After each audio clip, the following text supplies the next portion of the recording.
j'espère que vous allez bien. Aujourd'hui je vous retrouve pour une nouvelle vidéo. J'avais déjà fait une vidéo sur mon expérience à McDo et je me suis dit pourquoi pas refaire une vidéo mon expérience. J'essaierai je pense de faire ça le plus possible sur mon permis. Et je me suis dit pourquoi pas vous raconter un peu comment ça s'est passé. Tout ce qui a été code, permis, conduite, etc. Vous donner un peu mes petits conseils aussi parce que bon, on sait tous que c'est un peu une épreuve stressante et c'est genre la liberté, donc on veut à un moment tous l'avoir, hein. Faut le passer, de toute façon c'est la liberté comme on dit. Pour commencer, moi faut savoir que j'ai un parcours un peu atypique parce que j'ai fait mes études à Angers. Je suis partie en 2014 sur Angers après mon bac et je me suis dit bah vu que je suis ici pour 3 ans, autant que je m'inscrive à une auto-école et que je passe mon permis là-bas. Enfin sur le moment ça paraissait logique on va dire. Donc j'ai dû m'inscrire en 2015 et en fait c'était une auto-école où il n'y avait pas de code en fait sur place, donc on n'avait pas de cours de code.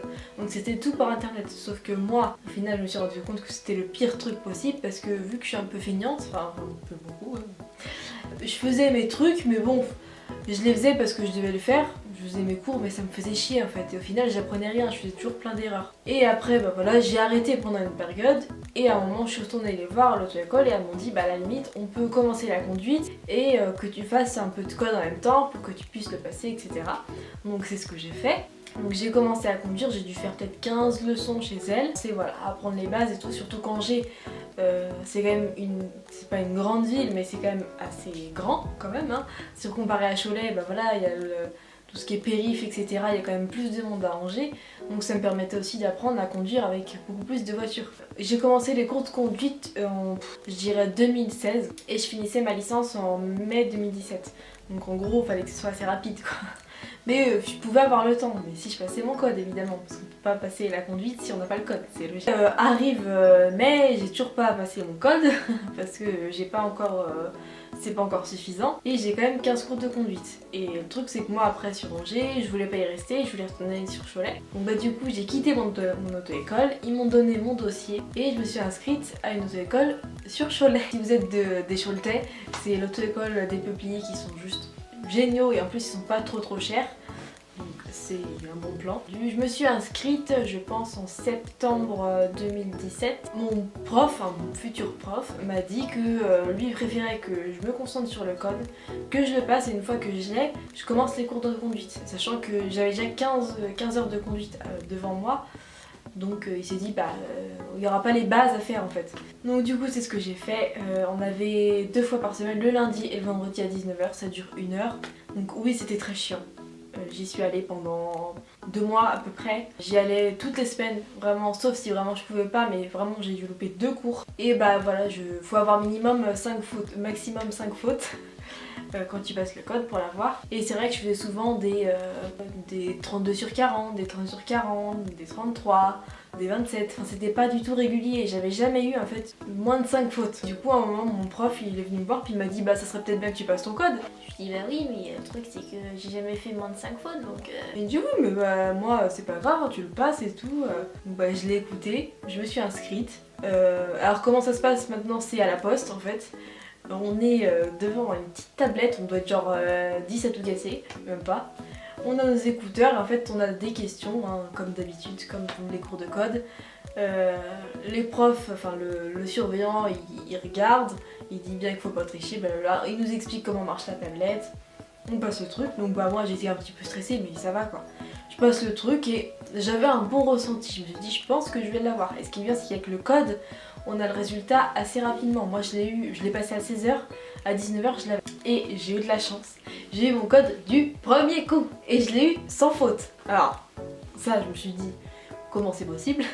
Parce que oui j'avais appris et tout, enfin, les codes, les questions. Mais j'ai jamais fait moins de 5 fautes. Et là j'ai fait 0 faute. Genre vraiment 0. Je me suis dit bah, en fait c'est tellement plus facile. Tout le monde dit ça mais je vous jure, ils mettent je pense exprès des questions plus difficiles en cours que au moment de l'épreuve en fait. C'était tellement facile. Limite c'était donné quoi en fait, ils te donnaient ton code. Et aussi moi j'ai fait un stage code, c'est hyper important, c'est bien d'en faire un parce que bon, t'en bouffes plein la gueule pendant toute une matinée mais au moins c'est fait. Donc j'ai fait 4 heures de code à la suite. Mais bon. Et ensuite j'ai commencé la conduite. Donc j'ai commencé la conduite avec une femme. Bon, ça se passait bien, c'était un peu le temps de me remettre en marche parce que forcément ça faisait... J'ai commencé la conduite à fin novembre parce que je l'ai eu en novembre. Mais sauf que je sentais que j'étais pas hyper à l'aise avec elle. Des fois elle me faisait des réflexions mais sauf que c'était pas forcément très agréable, etc. Et je me suis dit, il y en a un, ma soeur avait déjà été à cette auto-école là quand elle était plus jeune. Et elle m'avait dit, bah moi j'avais beaucoup aimé travailler avec mon moniteur Philippe. Voilà. Et je m'étais bien entendue avec parce que c'est lui qui m'avait fait une évaluation de conduite. Et du coup j'avais son contact, donc je lui ai envoyé un message en lui disant est-ce qu'on peut changer, est-ce que tu peux prendre mon dossier et est-ce que je peux conduire avec toi. Donc du coup il m'a pris avec moi. Ah mais oui il m'a pris avec moi, oui, il m'a pris. Et j'ai commencé à conduire avec lui. Donc bah voilà, enfin après vous savez... c'est un peu dur à expliquer quand même quand tu conduis, enfin, faut savoir bien maîtriser voilà, les pédales, etc. Faut connaître son véhicule, enfin après de toute façon il vous apprend au fur et à mesure, mais ce que je trouve ce qui est très important c'est d'être à l'aise avec son moniteur. Si vous sentez qu'il y a un truc qui va pas, qui cloche, etc., que vous vous sentez pas trop à l'aise, un peu trop stressé et tout avant d'y aller, vous changez de prof parce que c'est tellement important. Enfin, plus vous allez être stressé pendant les cours, etc., moins vous vous sentirez à l'aise. Bah plus ça va mettre du temps en fait parce que faut que vous soyez à l'aise avec la voiture et avec la personne qui est à côté de vous pendant 1 heure en fait. Donc c'est pour ça que moi j'ai préféré changer et j'ai très bien fait d'ailleurs.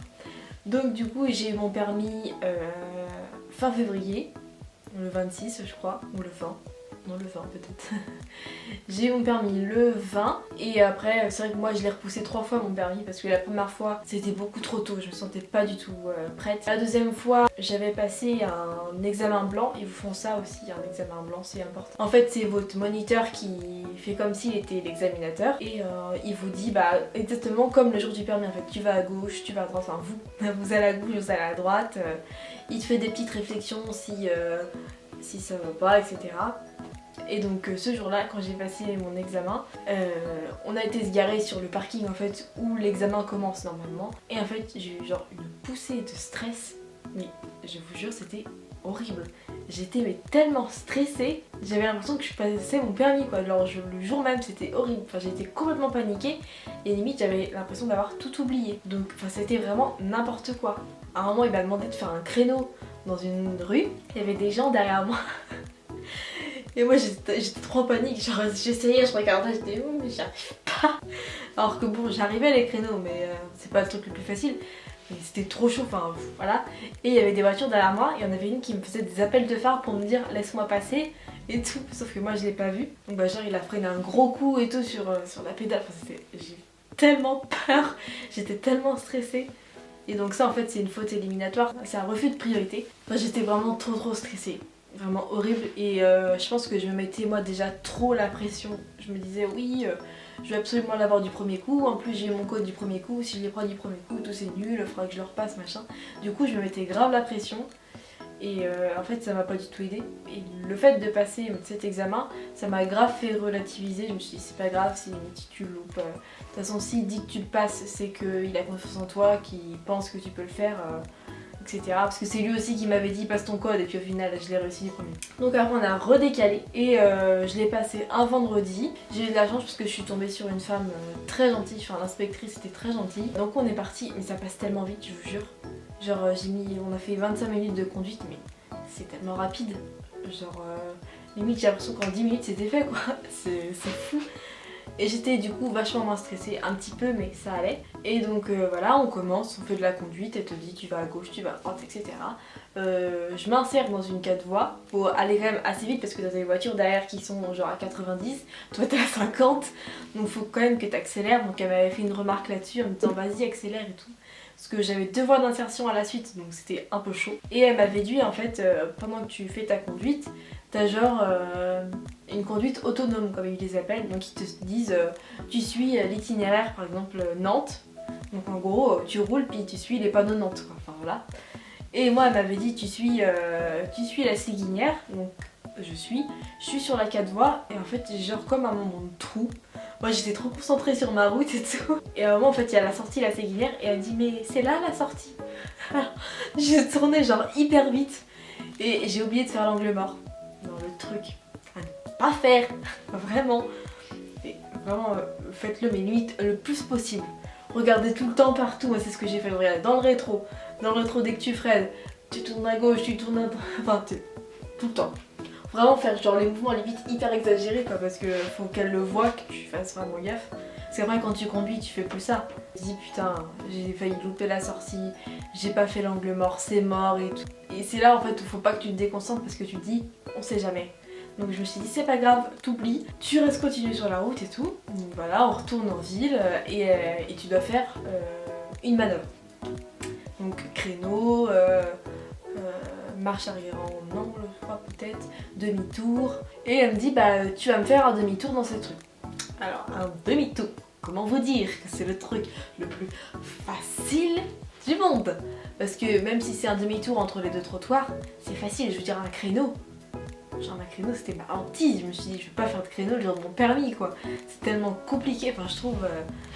Enfin c'est chaud, même s'il faut continuer à en faire, c'est vraiment chaud. Donc j'ai fait un demi-tour, donc entre les deux trottoirs, voilà, tu mets bien tes clignots, machin. Il y avait des voitures, donc évidemment tu fais bien un signe, ça te fait un point de courtoisie. Je me garde sur le côté parce qu'après, quand tu as fait ta manœuvre, il te pose 3 questions. Avant il y en avait 2, maintenant t'en as 3. Donc c'est soit 2 questions sur une vérif intérieure, une vérif ou une vérif extérieure. Et la troisième c'est sur un truc de tout ce qui est sécurité routière, qu'il n'y avait pas avant. Donc moi, ce qui est bien c'est que le matin j'avais eu un cours de conduite avec mon prof. Et je lui ai demandé de réviser genre tout ce qui était à l'extérieur, intérieur, toutes les questions qu'il me pose et tout. Et évidemment faut les apprendre, c'est chiant mais je l'ai fait. Moi j'ai la question, est-ce que tu peux me dire combien de barres faut mettre les pressions des pneus arrière s'ils sont chargés, si la voiture est chargée. Donc c'est en fait c'est marqué en général sur le côté de la portière. Donc j'ouvre la portière, je lui dis blabla, voilà. Après elle me dit quand est-ce qu'il faut gonfler ses pneus. Donc tu les gonfles, enfin tu vérifies tous les mois et tu les gonfles si tu as un long trajet. Et après elle me dit comment en gros baliser et sécuriser le lieu d'un accident. Donc je lui dis, et je me dis bon je pense que ça s'est bien passé parce qu'à la fin tu réponds puis elle te dit ok on repart. Ok, donc tu repars. Donc je remonte dans la voiture, je redémarre. Ah oui, hyper important. De toute façon votre prof va vous le dire. Mais quand tu montes dans la voiture, il faut que tu dises tout le monde est bien attaché, les portes sont bien fermées. Moi elle était gentille, elle me disait oui, oui merci. Trop mignonne. Et toujours le dire sinon tu perds un point je crois. Et après on repart en direction du centre d'examen. Et je m'en vais. Et enfin je m'en vais, elle me dit bon bah c'est fini, donc bah tu t'en vas. Je vous conseille de ne pas le passer le vendredi. Parce que le truc c'est que t'as le week-end entre temps. Donc soit tu l'as le lundi, soit tu l'as le mardi. Moi je l'ai le mardi, donc vous imaginez l'attente horrible, parce que normalement ça met 2 jours. Donc quand tu passes le lundi, tu l'as le mercredi. Moi j'ai dû attendre plus longtemps. Donc conseil si vous pouvez, ne pas le passer le vendredi. Bon, après, c'est juste que c'est long, mais bon c'est comme ça. Et donc j'allais tout le temps sur le site et tout, je renouvelais machin. Et le lendemain je me réveille et j'ai un SMS de mon prof. Bravo pour ton permis. Ok, ok.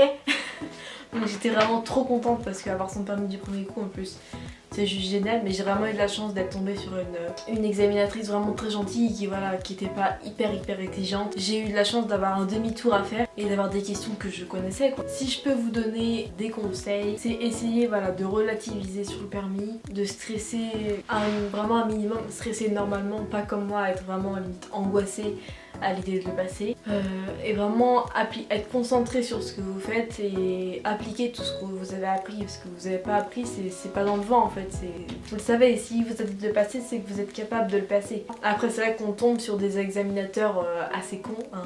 Moi j'ai eu de la chance, non mais on peut tomber donc voilà. Et si vous loupez votre permis la première fois, c'est pas grave, il y en a combien qui le repassent une deuxième fois. Vraiment c'est pas important, le principal c'est tant que vous l'avez. Je sais que ça peut être vraiment, moi j'imagine pas, mais ça peut être très chiant de le repasser une fois, 2 fois, même voire 3 fois. C'est vrai que ça doit être lourd parce que tu te dis bah attends, bon c'est bon, j'ai fait plein d'heures de conduite, je sais conduire mais c'est juste un petit truc qui fait que tu foires. Et c'est vrai qu'en fait tu t'en prends plein un peu la tronche en 25 minutes, 30 minutes. Parce qu'il faut que tu appliques tout ce que tu as vu. Bonne chance à ceux qui vont bientôt le passer ou super à ceux qui l'ont eu. J'aime bien vous faire des vidéos un peu comme ça sur mes expériences, comment je les ai vécues, sur les conseils que je peux donner, parce que la vidéo de McDo, c'est vrai qu'elle avait bien marché et ça m'a fait plaisir de la faire, en plus de donner mon avis sur mon expérience au niveau de ce travail là. Donc si moi je peux continuer aussi à vous donner des expériences sur ce que j'ai vécu, donc là par exemple le permis, mais ça peut être, je sais pas, mon job que je fais actuellement, je pourrais faire ça plus tard, mon expérience, je sais pas, enfin vraiment sur autre chose. J'aime bien faire ce genre de vidéos, c'est vrai que ça change un peu aussi de la beauté que je fais pas mal sur ma chaîne. Donc n'hésitez pas à me dire dans les commentaires si ça vous a plu, à me rejoindre aussi sur Instagram, ou un petit pouce bleu, ça me fait toujours plaisir, s'il vous plaît. J'espère que cette vidéo vous aura plu et je vous dis à bientôt.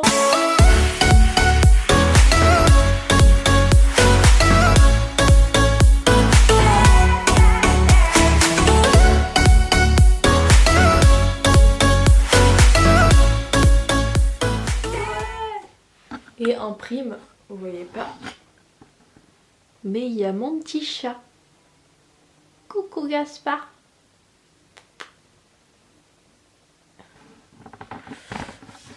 Il s'en bat les couilles, il dort là. Là vraiment, il s'en bat les couilles.